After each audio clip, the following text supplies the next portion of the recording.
Good morning. This is Biz Check on KBC Channel 1 and I'm Regina Manyara. So on May 20th, when the Lamu Bath is expected to receive its first ship, and President Uhuru Kenyatta in Lamu County. Those are just some of the developing stories that you're going to be keeping tabs on in this course of this programming. We also want to remind you that we are live and open to your feedback in regard to the programming that we have lined up for you. You can reach us on Twitter at KBC Channel 1 News and on my Twitter handle at Ray Manyara. Now, talking about business, under the Big Four agenda, we have affordable housing. With months to go to the set deadline, is this still a viable investment? If you are seeking to invest in affordable housing, is it still viable? And why then is there a slow uptick in as far as investments is concerned by the private sector? To take us through this conversation is none other than the CEO of Mizizi Africa Homes Limited, Mr. George Mburu. Thank you very much for your time. Thank you. Now, when we talk about affordable housing, a majority of Kenyans do not quite understand what constitutes affordable housing. Let's take it from there. What does it constitute? Yeah, thank you very much. When we talk of affordable housing, we are talking of not necessarily the price. It is the value that you receive from that house. For example, you can find a house that is being sold in the leafy suburbs, and you find somebody saying that it's affordable, because with it comes social amenities, with it comes security, with it comes good roads, there's water, there's electricity. So you find the value that you will receive from a certain house. That is when you are able to say, sure, this is affordable or this is not. And when you are talking of affordable, also price also plays a part, but not necessarily 100%. So when you are talking of affordable houses, like for us, Mizizi Africa Homes Limited, this is a house that is within a majority, many people's reach.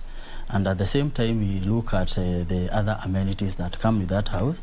You get security, a big house where you can be able to have your children, they have their own bedrooms. Yeah, that is what we refer to affordable housing. Affordable. Yes. So not necessarily on the price tag, but the amenities that come with it, and also even the location of this particular facility. Yeah, very then sure. What's the difference between when we say affordable housing and social housing? Yeah, when you are talking of affordable housing and social housing basically is when you are upgrading maybe the slums. You find that in the slums there are so many people who are in a very small house, a tiny house, a mabati house, inside there. Those people, they do not have they can't keep the social distance, they can't enjoy like a toilet, they have to use the shared toilets. So when you are talking of social house, we want to upgrade these people from the kind of houses, the mabati and such, to at least a house that is habitable, which is a house that is more humane. It's more humane. You get what I mean. I get what you're saying. Yeah. Better living conditions. Yeah, better living conditions. Thank you for that, for breaking it down for us, because often we use it interchangeably. Sure. Now, from where you sit, being one of the key players within the value chain as far as building and construction is concerned, and are keen on homes, residential and rental. Yeah. What is the current economic slowdown? How has the current economic slowdown owing to COVID affected the sector? Thank you. Yeah, Corona has come and it has really affected our economy. Because it came and there were so many uncertainties. We did not know what these diseases, what is going to do. People had now to change the way of living. But also with it came a lot of experience and a lot of things that people needed to learn. Because for one, when it came, people lost jobs. And by losing jobs, it means the income is slashed, it is reduced, and you find that people now had to look at their way of spending, and you find that a majority of people, the biggest amount of their income goes to paying rent. You find you get your income, the first thing you think of is paying rent, and previously people did not see it as a big factor or as a big cost or expense, but after Corona they saw it is a big factor, because the money that you are getting getting, a big chunk of it is going into paying rent, and rent is not, you can't change. It's not a variable cost. It's a cost that is fixed. If you pay 50,000, you will pay 50,000, whether you have money or you don't have money. And you find that with the corona, the purchasing power was reduced because the money you used to have maybe is reduced, but some things you pay is fixed, like let's say rent, unless you have to relocate. If you are paying 50, you'll pay 50. Now that's the issue. There was a conversation around, just some of the expected trends, especially in the real estate, residential, rental niche, so to speak. There was a shift to the peri-urban areas, and then with this shift, people relocating to more affordable areas. Then what doesn't this mean for someone like you who's already in the value chain? Is this now these areas, the outskirts of Nairobi, have they now become a target for investment? Yeah, that's very true. You'll find that the leafy suburbs that we were used to, the reason why people were attracted to those areas is because of the amenities that were there. But now people realize that you can still get these same amenities, not necessarily in those old areas that we were used to. And that is why you find now other areas are opening up. We are having people now moving to the peri-urban areas, and also the government, we are seeing it's opening those roads, and also ensuring that there is water and also security. Because if we have many areas that can be developed, and they can be constructed to become areas that can be habitable, we'll find that the concentration and the cost will also reduce, because people will not only concentrate on a certain specific area which they were so used to. They will start now moving to other areas, and security will be good, there will be good roads, there will be other amenities, there will be malls, supermarkets will come along those areas, and we'll find that we'll be able to actually decentralize the places that were commonly referred to as the nice areas, and we'll be able to decentralize and have other areas coming up, and people will live there and comfortably. Security and infrastructure, pushing people to the peri-urban areas. Sure. Now, since you've brought up the issue of security, there's a certain report that was made public indicating that some estates, like for example, the value of investments within Kilimani has suddenly gone down from where you're sitting. What do you think is really influencing this? Yeah. Places like Kilimani, you realize that previously people did not do the apartments. People are only focusing on houses, mansionettes, standalones. But now, because people are normally attracted to the towns, and those areas have the amenities, there are malls, we have security. Now, other developers have been attracted by the area, and now they are finding easy to sell. So they are coming up with apartments, because apartments also, you will realize that you will be able to sell to a number of people from utilizing a very small parcel of land. You will be able to come up with an apartment, and you will be able to house several families. But now you'll find that now this one will become now a threat to the people who are previously there, who were used to standalones, who are used to, they are not having so many people. And also insecurity also comes with so many people. When many people are there from different social classes, you will find that there will be insecurity, because like there is somebody who has come there maybe in an apartment, maybe it's a single unit, and they will be seeing here is rich people. And insecurity definitely will also come with that.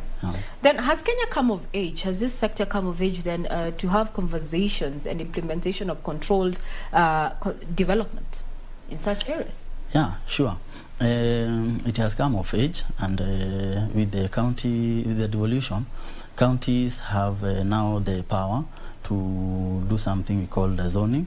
And zoning, this is whereby they put certain areas. These areas we can be able to do this and this kind of houses. We can do apartments, we can do such and such. Here we only allow such and such kind of development. Yeah, so it has become of age, and now it's time, and I call upon the county governments, because they have been given now the power. Let them now give this, disseminate this information to the public and to the private developers and to the developers, and encourage them. They welcome them in their counties and also tell them, here we have done zoning, here you can be able to do these social houses, here you can be able to do the other houses that are controlled, here we can be able to create industrial parks, here we can do industries. And when you do that, we'll attract many investors in your town, in your local, in your county, and you'll be able to clearly give them you'll be able to plan. Here we can do this, here we can do this, and you'll find attracting many people, and the issue of housing will be a problem that is solved. Let me be the devil's advocate in this case. I'm talking about a piece of land that you bought 10, 20 years ago. It's within an estate has come up around you, and you always bought it as an investment, and you want to put up a structure, maybe an apartment. Then how do we marry the two? Land ownership, privately owned land, vis-a-vis the new dynamics in policies, especially governing building and construction, just as you've said, controlled development. How does one look into that, or rather how does one survive that? Because there's a question, that is my land. You'll realize that even if the land belongs to an individual, definitely we don't live within a vacuum. We live within the rules and the regulations. So despite the land may be yours, if it has been demarcated not to do a certain thing, you have to seek for approval, because still it is your land. But in the long run, every land belongs to the government. It is yours, yes, you have the title, but in the long run, everything, even we people, we belong to the government. Human resources, we belong to the government. Then you've made a point there where this information needs to be disseminated, especially to landowners, because you can imagine you were halfway through your construction of your building, and you get to hear we cannot do more than 4 stories, and you're already on the 6th. What do you do? You see, that's an investment, and that's where there's a gap. That's where there's a gap, and the thing is, before you start any construction, you must and you should. It doesn't happen at times, but it's wrong. You should first of all seek for approval before you even start. So now this is where it should be key. To be given approval for a certain construction should not be such an anthill.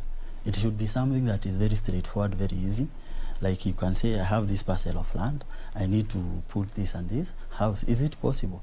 It should be very easy. Yes, it's possible, or no, it's not possible. You can only do this. Because the reason why you find maybe sometimes people, they fail to first of all seek for the approval is because they will go there and there will be so many restrictions, restraints. You are not told this is what you should do. So you just say, I will just continue, and along the way, that's when now the authority will come and there will be a problem. That was good to know. Now let's come back to the issue of affordable housing. There's been a minimal, or what we term as slow uptick of investment in affordable housing by the private sector. Why do you think this is so? The thing is, people, affordable housing and construction and real estate has always been deemed as something that is not understandable. There have been gray areas. People don't understand exactly how does real estate operate, how does construction operate, and this is because the information has not been passed. So you find that maybe somebody had constructed, you rely on them, maybe they did not do the right thing, and they give you the wrong information. But it is not something that is difficult, because, for example, if you need to invest in real estate, it's actually very straightforward, and you can also talk to people who have done it. Like we, Mizizi Africa Homes Limited, we have been there not for a very long time, but in a short time we have been able to learn a few things which we are willing to share with people. We are not hiding it. But you find maybe a certain developer, they have come to understand a certain information they do not wish to share, because they feel, now this is my information, this is what I will be eating on.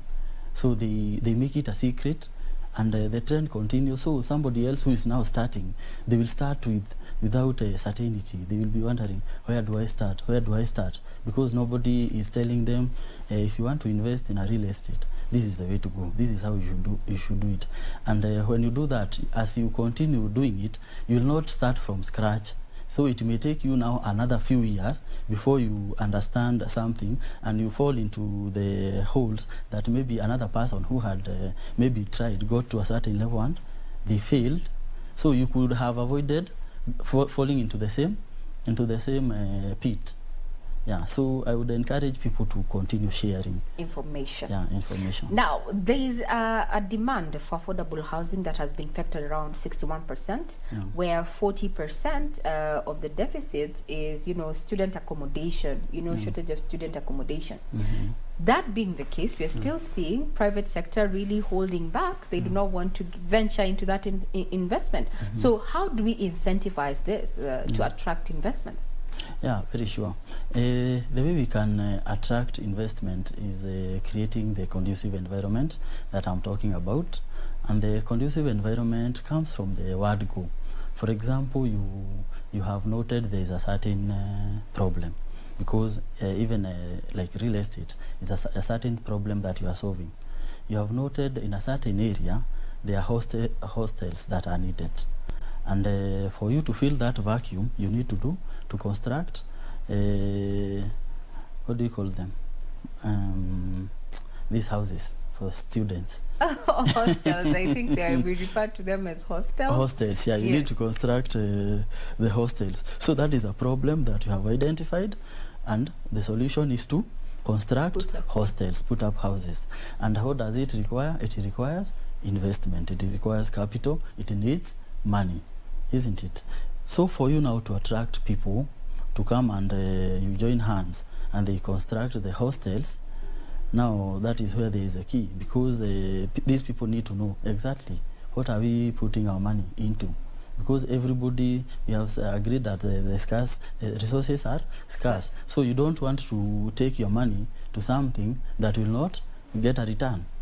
You don't want to throw away money. Now, talking about returns, I want to throw some spanner into the works into that conversation. Your private sector, government came up with this particular agenda to complete by 2022. So far, we have less than 1,000 units so far delivered. And that is under the Park Road project. And so many others are still underway. From where you sit as private sector, what do you think government needs to do to attract you to actually invest in this particular project, because time is running out? Very true. Yeah, what I can encourage the government has started something that is very good, and this is affordable housing. And the government has tried it. It has done a few units, let's say the ones you have saying 1,000 units. And I can tell you for sure, if the PS of housing was to tell you, he would tell you the uptake was good and people are happy, the 1,000. So this is something that should be commended, and private developers should be encouraged to also come join in, because the 500,000 units that the government intended to do in 5 years, actually from the statistics that the government had done, there would still be a deficit of 1.5, because the deficit is 2 million. They wanted to fill 500,000, then the 1.5 would still be there. So private developers need also now to come and take part, because the government has tried and it has succeeded. It may not be 100%, it has succeeded somehow. So the experiences they have learned, let them now share it with the private developers. Let them encourage the people. Do this. Yes, it is possible. We have seen and we have filled this need, and you'll be, I can tell you for sure, the people who get these houses, like for us, because we have handed some houses, it is not only the rent that you are used to paying, you also get peace of mind, because every month nobody is coming to knock your door. You become even a very productive. Pay. Before we get to the issue of home ownership or renting, then would you advise someone who is actually watching and they're thinking about, getting into investments, would you actually encourage one to get into the affordable housing space? From an investor point of view, when you're talking about return on investment? Sure. I would encourage anybody, and I normally tell my customers, once you own your house, that should not be the end. You should go the extra mile and invest another house. Yes, you are a first time homeowner. Now you have your home. That should not be the end. Go the extra mile. The money that you have used to build your house, or for us to build for you your house, now be an investor. Get another house that you will resell to another person and make something. Don't make so much. Make something small. You'll help another person and you'll make something small. And if you continue doing that over and over, you find that will attract many people in the real estate sector, and you'll find that you are going to solve so many people's problems, because people don't have the time. People don't sometimes understand how the construction is, and sometimes people have done construction for small houses and they find they spend so much, and you find that it is because maybe the fundi or the person who was overseeing, they also saw an opportunity to earn something very fast. Issue of corruption in the value chain. Sure. Now let's talk about home ownership. There's been a trend of people buying into off-plan. Sure. Off-plan. Yeah. From where you sit. Yes. Help us demystify and understand the issue of home ownership under off-plan, yes, and the pros and cons of it. Yes. Yes. For us, we do off-plan, and actually we are happy because when we came, the name of plan, nobody wanted to hear the name of plan. Because it has always been tagged to pyramid schemes where people get conned of their hard-earned money. Very true. Is it changing? Yeah, it's changing, because when you are buying into off-plan, you need to get with people who are very honest, because this is something that, and what the government is doing is actually off-plan, for your information. Yes. Because people are contributing into a certain thing, then by a certain time they will get those houses, because there is no money, and you will not find money. There is nowhere there is money just waiting to be spent and for somebody else to come and enjoy. So every person has to get involved. With off-plan, you find that people are going to pay. You are not told what you are buying. You are not told anything. You are told give this and this money. Then after 1 or 2 years, you will get a house just like that. And you trust and you give money. Then after that 2 years, you start wondering what happened. So what should I look out for if I wanted to actually buy into an off-plan? What should I look at? Sure. What you should look up to, you should also be involved. Like for us, we invite you, like let's say Mizizi Africa Homes Limited. We are selling to you this project. The first thing that you need to do is to visit that site, see the project, select the unit where your unit be sitting. Then make sure that as you are making the payment, make regular visits, and if you are not within, you can send somebody. And if you are far, like for us, Mizizi Africa Homes Limited, what we do, if customer is maybe in the diaspora, we make sure that, let's say every month or every 2 weeks, we are sending updates. The update may not be so much. Maybe I'm sending your house. It may not have moved an inch, but you will see the other neighbor. At least it has been done. So you will see the progress. You don't put your money, then you just wait and see. It is a journey that you walk together with the developer. You hold them to account. And when they are not delivering, you also do not pay, because the money that the customer pays is the money that is used for the construction. So if you are paying and no work is being done, you should be able to question. And when people do that, they put the developer they become accountable. Off-plan is going to be something that is not foreign. Now, what would you recommend? Is it buying a readily constructed, ready for occupancy, or investing in an off-plan? What would you recommend, especially for a first-time homeowner, a young family? Sure. What would you recommend in this case? Yes. First, I would recommend the off-plan for me personally, and the advantages of off-plan is the cost.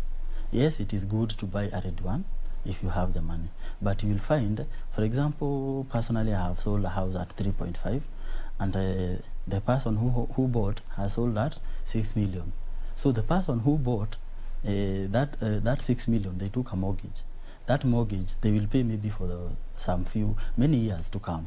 And the person who bought that off-plan, they only waited for 1 year. They made so much money. So this person is left with a burden.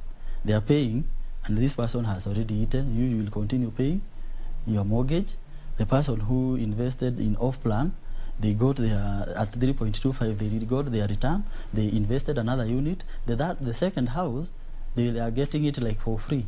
You are the one who has bought for them. And you are paying mortgage. It will be very hard for you now to buy another house because you have a very big loan that you are servicing. So, now, to put it very simple, there's always this conversation, do I buy or do I build a home? Yeah. The good thing with the building, especially off-plan, and with people like us, Mizizi Africa Homes Limited, is the fact that we also allow customization. And you will find that when you are buying something that is not tailor-made to your taste, before you change and it comes to exactly what you want, and especially a house, you may have to break so much. But if you are constructing something that as you are seeing, it's very easy for you to say, here, let's change here, let's put these tiles, let's put this paint. Now assume you have bought something that is ready and there's something you don't like and you now need to change. It may cost you very dearly. Yeah, or you live in a house, and you know a house is not like a rental. Your own house is not like rental. Rental, you can move. You can say, I'm now bored with these tiles. Let me move to another house. If it's your own house, unless now you remove the tiles and you put others, which will cost you, you don't keep on changing. So off-plan is good because you have that liberty to put it as you wish. You have to. It's like you are constructing your own house, basically. Now, Jobush, statistics indicate that over 85% of the workstations are within Nairobi and its environs. So, where are Kenyans constructing these homes? What areas? What areas? If I wanted to invest in where are people building? People nowadays are building in areas that are not far from their places of work. And you'll realize that you can have an area that is very near your work, but maybe the road network is very poor. Another person that is coming from slightly far off, but the road is very well done, and they will get to the office sooner than you. So you'll find people are looking at areas that are accessible. Areas that are accessible, accessibility is key. You'll also find that you don't also want to live, it may be close to your work, but the security there is very bad. You don't want also to live in a place that you can't sleep. You feel the slightest sound, you're awake. Yeah, so you want somewhere that is accessible and also has security and a good atmosphere. Also, people now are looking at, you have talked of green environment. Also, people are looking at areas where there is no so much pollution. So what areas? We know we are here, we have to milk the information out of you. We are doing consultation for the nation because we believe Kenya is watching indeed. Very true. We need to know which areas you'd recommend on a professional scope. Very true. If you are in Nairobi, there is an area called the metropolitan area. Metropolitan area is basically Nairobi and its environs. And so we are talking about outskirts of Nairobi, for instance, Kajiado, we have Ngatarungai, Kitengela. Yes.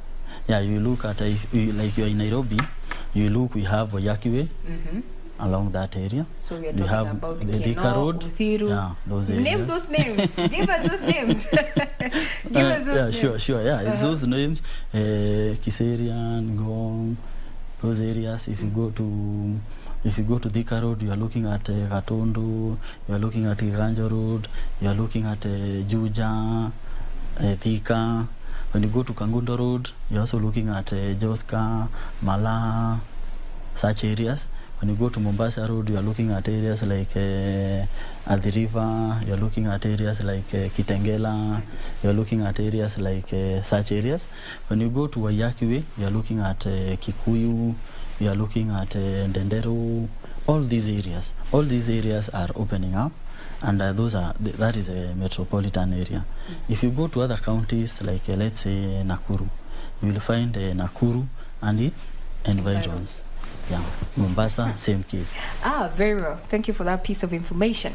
Now, everybody has a dream to own a home. Sure. But it is pegged on how deep your pockets are. Now, the issue of mortgaging. Now, what impact has the licensing of the first mortgaging refinance company had on affordable housing, or rather housing, the issue of building and construction? Has it been of impact? Sure.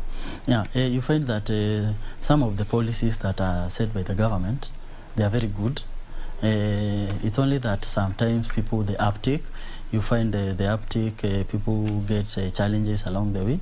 And if we can continue to demystify some of the things that discourage uptake, you can find that some of these policies would, if they are very well implemented, they would bring a lot of change. They will bring a lot of change, because like the financing and the financing, it's a very good thing, and people now can be given a mortgage at 7%.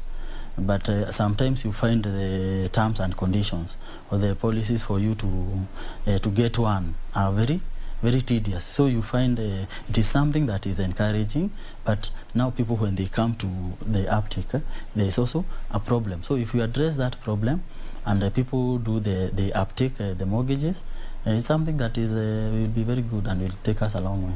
For instance, someone who makes an average, a gross salary of around 100,000. So talking about net maybe around 70, and currently pays rent of around 25,000 per month. Yeah. Would this be a candidate, a right candidate to take up a mortgage? What would you advise? How would they go about that? Yeah, actually that's a right candidate. You'll find that if that person who is paying rent of 25,000, they pay that for the rest of their life. By the time they retire, they may have to retire back. Are you saying retiring at the age of 55, 65, 60? Yeah, by the time they retire at the age of 60, they'll go back home without anything. But assume that person was given that mortgage, they start financing that mortgage, the 25,000 goes into servicing of the mortgage, and they are living in their own house. They are not paying rent. That person, you will find, assume there are two people. One person is paying rent for the rest of their life, and this person has taken the mortgage. They are servicing the mortgage. You will find that person with time, because of the peace of mind and the security that comes with the house, this person will clear the mortgage very fast, the loan, the mortgage very fast, and they will even do other things that are bringing income. Because what I normally encourage people is to have extra sources of income. You do not only rely on your salary. Like somebody who is getting 100,000, that is a candidate for employing other people.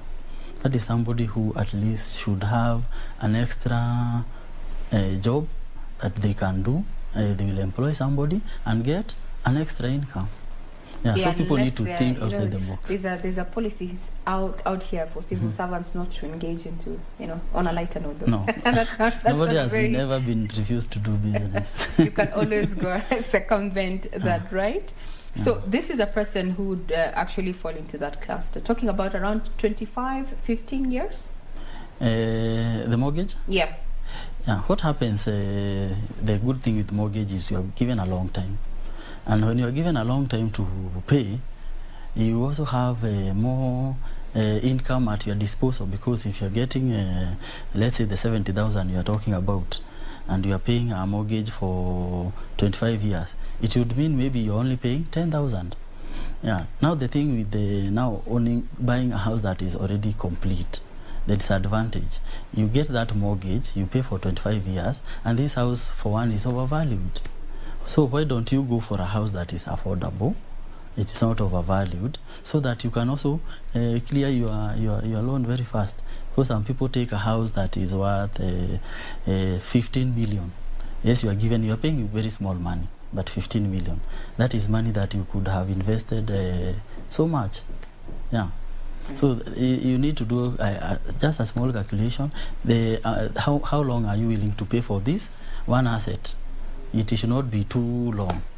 Finish up, and if it's something that you can resell, you can even resell and God forbid there are other factors that would curtail you from actually honoring that, and your investment goes you can lose the job. In smoke, or even get maimed, or even God forbid die. Very true. Yes. Wise investments. Now, the cost of building materials, essentially this impact the cost of building and construction. Sure.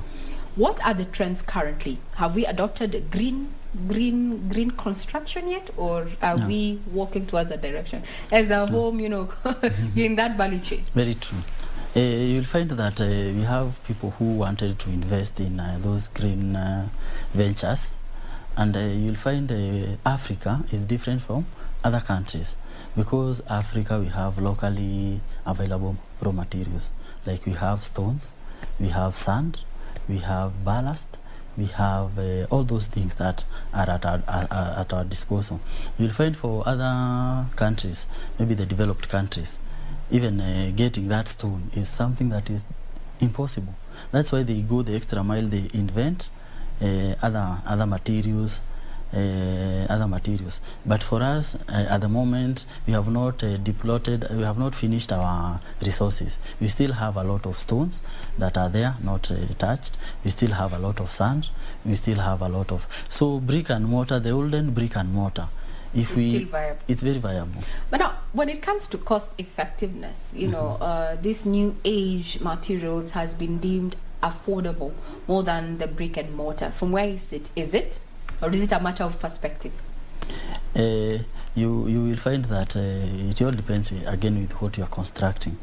If you are constructing something that you want to last for a certain, it all depends with the duration. Maybe you want to construct something that is not very permanent, and you find maybe if you utilize the iron sheets, it will also serve, because it's something that not very permanent. But if you want to do something that is very permanent, we still have those locally available materials, brick and mortar, that are still a very viable option. But you find I would not encourage, maybe you have leased a piece of land to do maybe, and I've seen people utilizing that very well. You want to do maybe a small supermarket. I would not encourage you then to do you have leased for 20 years. You do something very permanent, then after some time you'll have to bring it down. Yeah, so it all depends with what you are doing. But if you are doing something that is permanent, for example, a house, you are constructing a house, you do not plan again to demolish it very soon. It's a house that you want to live there and maybe leave your children to continue living. I would encourage, we have this brick and mortar, make use of it. Talking about brick and mortar, mashinani, let me mention where I come from. I come from Kajiado County, and I still come from Meru County. Yeah. There's a trend where they're using locally available, the makiga. You know, those new traditional forms of constructing a house, and we're seeing, is this trend catching on? Because we have seen even people converting containers into homes and such. Is this a trend? Is it just a knee-jerk reaction, you know, something of, because it's trending, let's do this? Or is this just a way now, another way that Kenyans are, you know, working towards home ownership? Sure. Yeah, it's a good way of doing it. And as I've said, it depends with the length of the period you want that thing to last. And you'll find that something like makiga, it's very good because it's cost effective, and you'll do a house that maybe may take 10 years or 15 years. But if you want to do a permanent one, very permanent, you may not go for makiga. But if you are budget constrained and you want something that at least it is just like eating snacks before you take the main meal. If at the moment you have just been employed and you have your place you can construct your house, I would not again advise you to spend everything and you are building yourself on maybe this very long-lasting construction. You can make use of makiga, but that is maybe where your first children will come. But by the time maybe they are retiring, you also want to have something that is very, very permanent.